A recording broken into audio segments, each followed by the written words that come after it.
It's great to be here. I think this is like my 4th time at Bradford Lit Fest. It's always an honor. Thank you for having me again.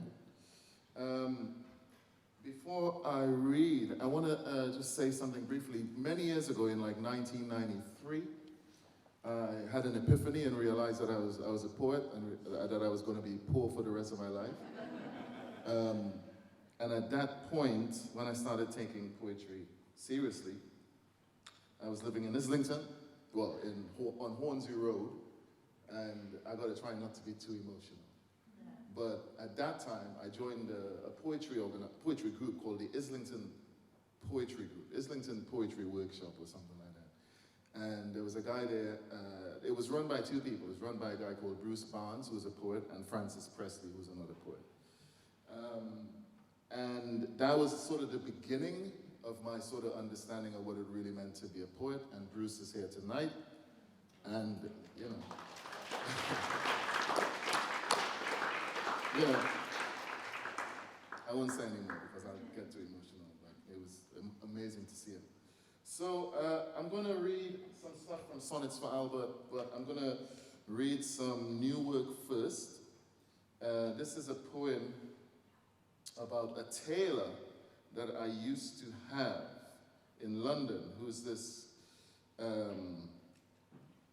really interesting character, incredibly talented as a tailor, but also an alcoholic.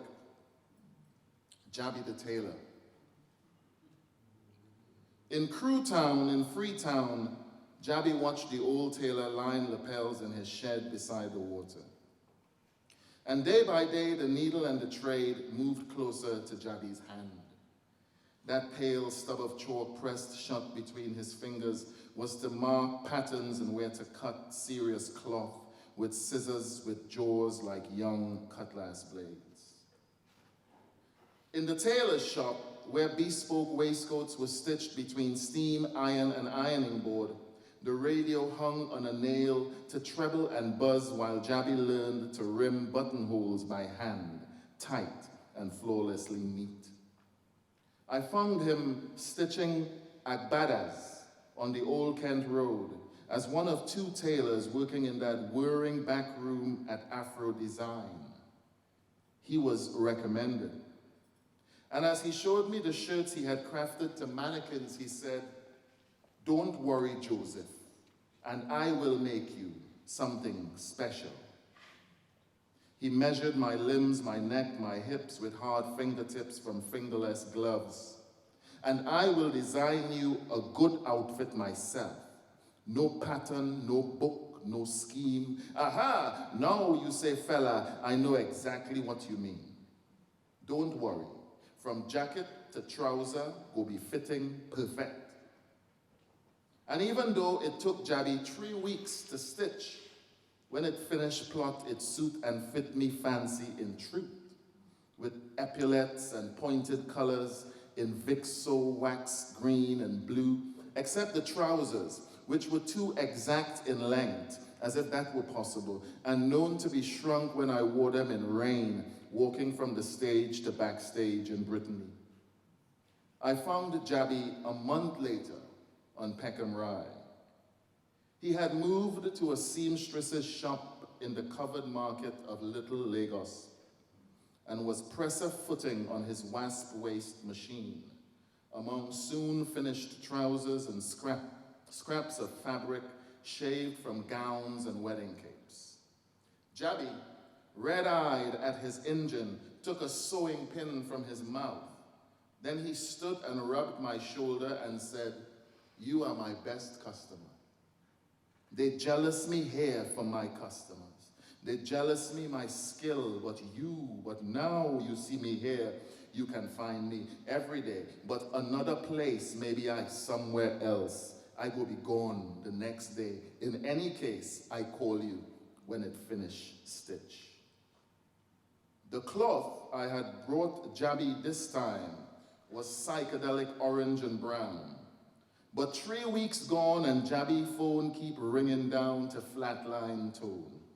When I passed to see if my thing done so, he say, "It nearly finished."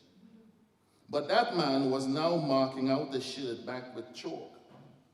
He even took my address and promised to deliver the garment by hand that night. That this one was different, a special design, slightly looser, longer and fuller in the fit, the hem cut straight, and the patterns lining up at the placket and button shaft was the reason why it had taken so long. Plus, he had about 20 galleys to stitch. That night, Jabbie never came to Camberwell. But later next week, the thing was made and fit like he had sewn it onto my body.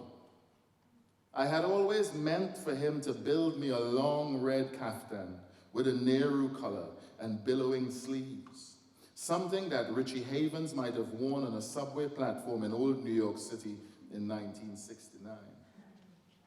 But Jabbie was on Rye Lane that time, and he took me by the hand.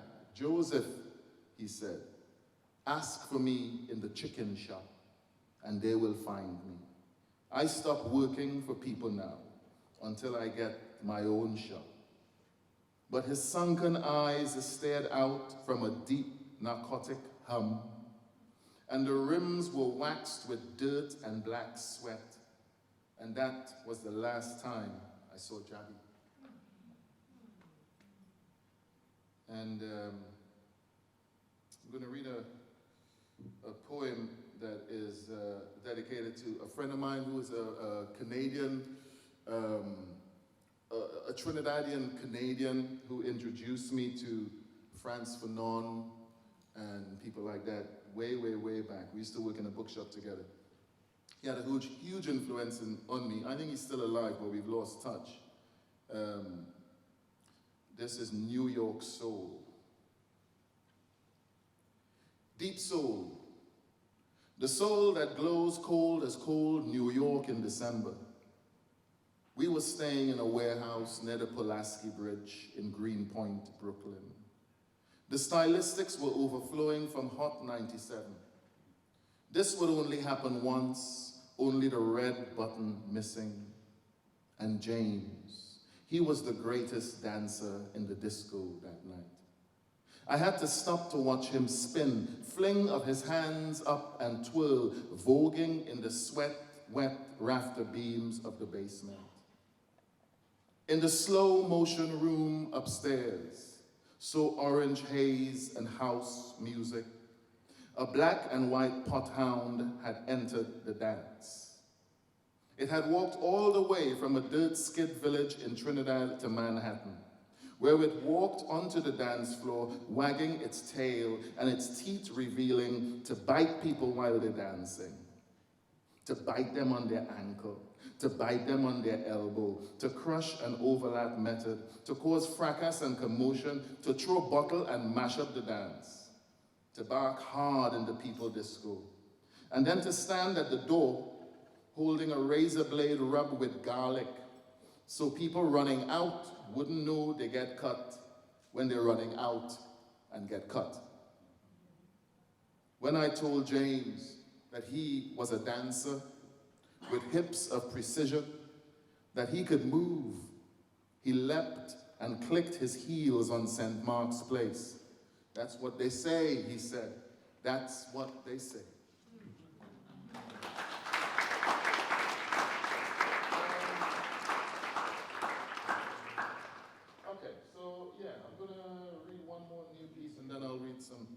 Just a couple poems from Sonnets, Albert, but I just wanted to try some new work because you're a captive audience. So this is a poem that I stole the rhythm. I stole part of the rhythm of it from another poet called Leanne Strauss, who I used to work with at Birkbeck. We used to teach together, and I did a reading with her once in North London, and I heard her do this poem. And in the middle of the poem, there was a particular rhythm that she used, and I told her, actually, I'm going to steal that. And she was like, "Absolutely, cool." So it became a whole poem. This is a poem called On the Move, which is about the Caribbean and about the span of Caribbean history. And the fact that in the Caribbean, time feels like, everything feels like it's happening at the same time. We don't really do linear time, we do simultaneous time. Anyone that's been there or from the Caribbean knows what I mean? On the move, after Leanne Strauss.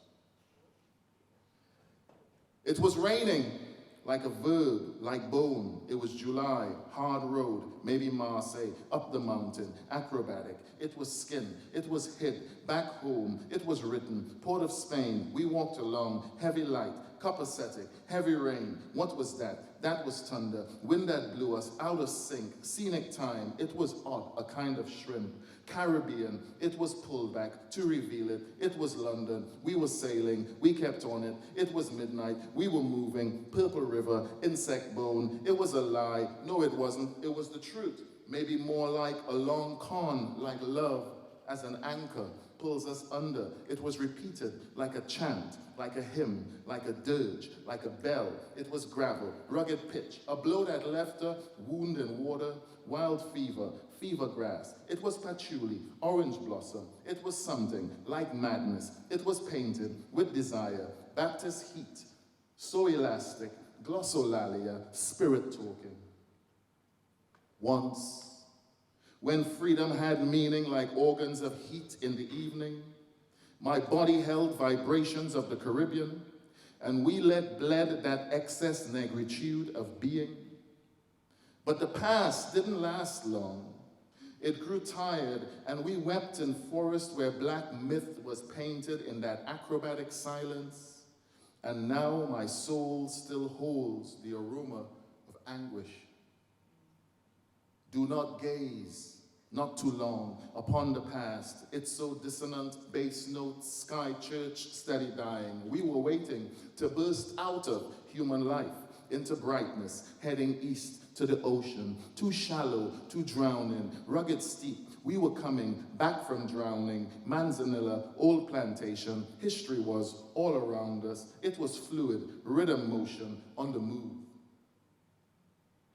So shallow is this memory that it pierced me like Chiwakahuan arrowhead, drowned in double-beaten goatskin drums from gust and plywood junctions.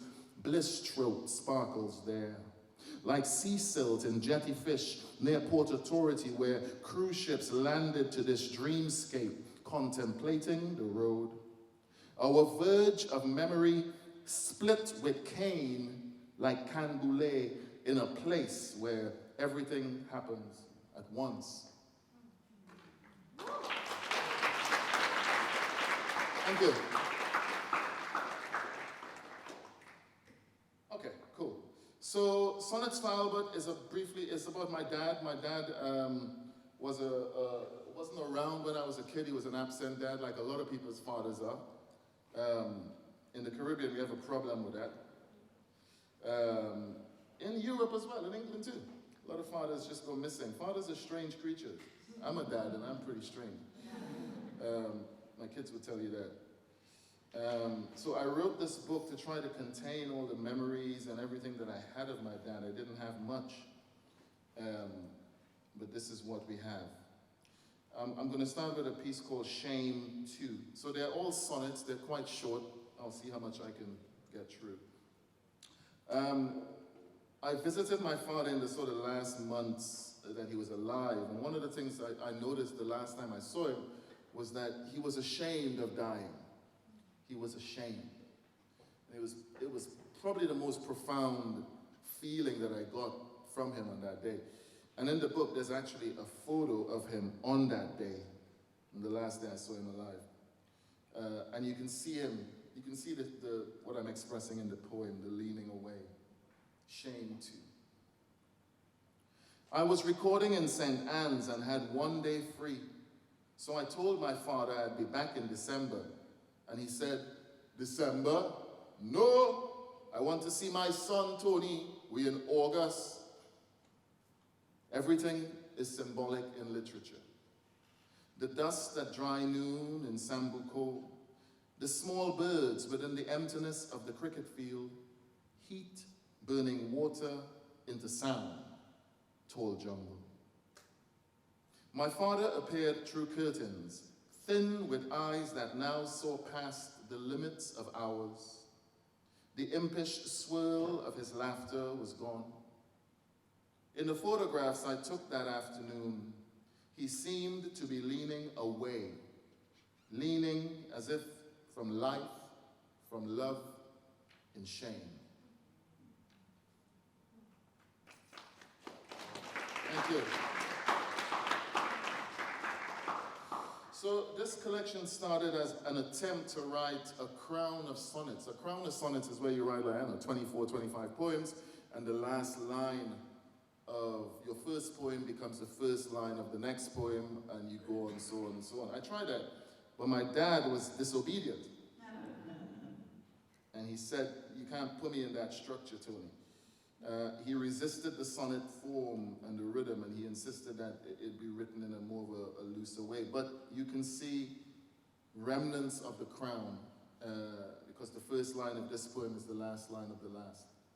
And this is a poem about the only memory I have of my mother and father together. They split up when I was really young, but I have one memory of them, and it's a glimpse of a memory, and it's trauma, it's traumatic, but it's the only thing I have. Jogie Road. From life, from love in shame. The red sawmill on Jogie Road, with cedar grain in its fibrous air, red. The old train track and the bridge, where my mother's rage was bruising the dark. Her fingernails ripped at my father's shirt, his face. This is blood. The way he looks away, then down with open palms, as if in resignation. But memory has a curious thing. The red sawmill was not on Jogie Road, but on Silver Mill. And in the savannah, there were 5 salmon trees which cried when cut, not 6. My father held me over his shoulder that night. No, I was looking up from the road.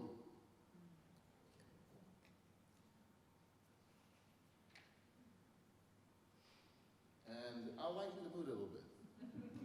So for a little while, my father worked as a security guard in a university in Trinidad. And in Trinidad, we eat iguanas. I'm sorry to say it. We eat iguanas. I've said it. So my dad, one of his things he liked to do was to catch iguanas. And this is in his voice. This is kind of a transcription of a conversation that I had with him. And I used to have him on films telling me this story, and it's lost, but I remember the conversation. And this is the way my father would speak. So I'm just looking to see if there's anything I need to explain further than that. Nope. So iguana is iguana in the poem. Fire for you. I say, Kyrune, keep away from me. Keep away from me, Kyrune. I'm going to let go it. She bawled, oh God, Uncle Joe, I'm calling the superintendent. I say, Kyrune, you could call who you want. I have him, I tie up Miguana and leave him in the office. He can't move with the tie hand behind me back. When I'm ready to go home in the evening, I put him in a crocus bag and I come up the road. I bring him home alive. But time I reach home, I tired. I say, you see me? Me a going and bun no guana now. I leave him in the bathroom. The next day when I come back from work, he raised his head, so I say, well, brother, well, fire for you, we.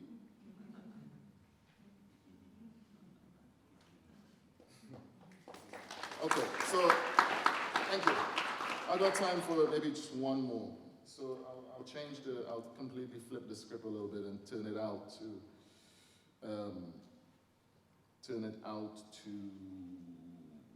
actually no.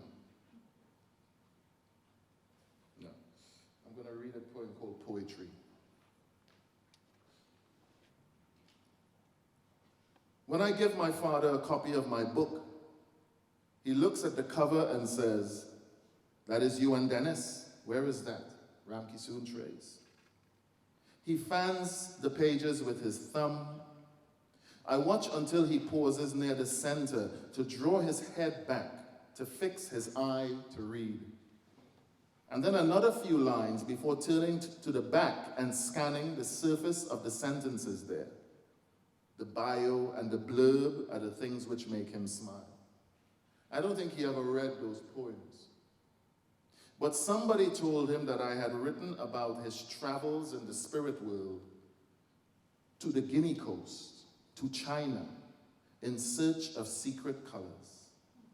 And driving from the beach one day, he said, I hear you're putting all my business on the internet. Then he laughed, but nothing else was said. Thank you.